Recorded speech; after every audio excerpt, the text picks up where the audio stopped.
गुरुमुखो जय सच्चिदानंद जी।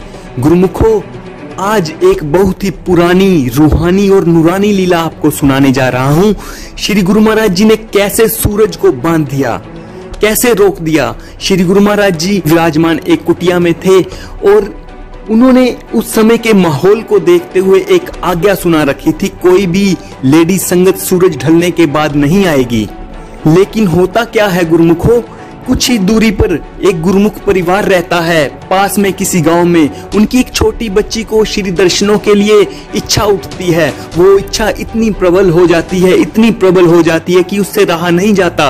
वो अपने पिताजी को कहती है, पिताजी मुझे श्री गुरु महाराज जी के दर्शन करने अभी जाना है। तो उसके पिताजी कहते हैं, नहीं बेटा, आपको तो पता है श्री गुरु महाराज जी ने आज्ञा सुना रखी है कि सूरज ढलने के बाद कोई भी संगत, लेडी संगत दर्शनों के लिए नहीं जा सकती और सूरज ढलने ही वाला है 2-4 मिनट में।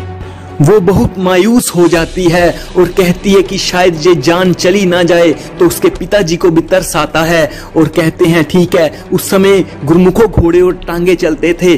उसके पिताजी ने कहा कि ठीक है हम चलते हैं। और इतने में क्या होता है कि वो सोचती है कि मैं सूरज को कुछ कह दूं, शायद मेरे भगवान जी मेरी सुन ले। वो बाहर जाती है, सूरज की तरफ मुंह करके कहती है, हे सूरज जाना मत जब तक मैं श्री गुरु महाराज जी के दर्शन नहीं कर लेती। तो गुरुमुखो ये है अटूट विश्वास, अटूट श्रद्धा अपने सदगुरु के ऊपर कि वो सूरज को रोक देंगे। तो होता ऐसे ही है गुरुमुखो। आगे क्या होता है, वो घोड़े पर बैठकर सदगुरु के दरबार में जाते हैं और श्री गुरु महाराज जी अपने आसन पर विराजमान होते हैं एक कमरे के अंदर। वो बच्ची भागी भागी श्री गुरु महाराज जी के पास जाती है, चरणों में दंडवत प्रणाम कर देती है और प्रणाम करके श्री गुरु महाराज जी को कहती है, श्री गुरु महाराज जी आपकी बहुत याद आ रही थी, रूह तरस रही थी आपके श्री दर्शनों के लिए। और श्री गुरु महाराज जी ने बड़े प्यार से उसे उठाया और मुस्कुराए।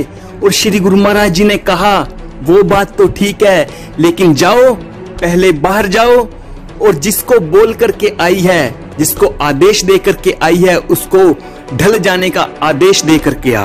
तो गुरुमुखो उस बच्ची की आंखों में आंसू आ जाते हैं कि मेरे सदगुरु देव भगवान, जानी जान अंतर्यामी मेरे महाप्रभु घट घट की जानने वाले हैं। देखो कैसे कितनी दूर से पहचान लिया कि मैंने उसे रोका है।